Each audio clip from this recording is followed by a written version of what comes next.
விருதுநகர் மாவட்டம் காரியாபட்டி அருகே தரகணேந்தல் கிராமத்தைச் சேர்ந்தவர் அழகுமலை.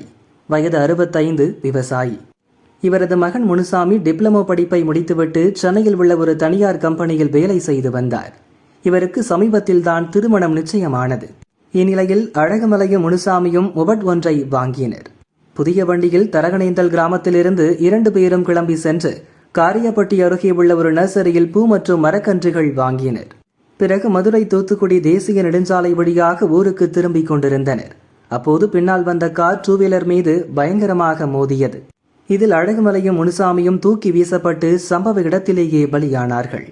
விபத்து குறித்து அறிந்ததும் காரியாபட்டி போலீசார் விரைந்து சென்று 2 உடல்களையும் மீட்டு விருதுநகர் அரசு மருத்துவமனைக்கு பிரேத பரிசோதனைக்காக அனுப்பி வைத்தனர். இறந்தவர்கள் யார் என்று தெரியாத நிலையில் முனுசாமி பாக்கெட்டில் இருந்த போனை எடுத்து பார்த்தனர். ஒரு பெண்ணுடன் அடிக்கடி பேசியிருப்பது தெரிந்தது. அந்த நபருக்கு போலீசார் போன் செய்தனர்.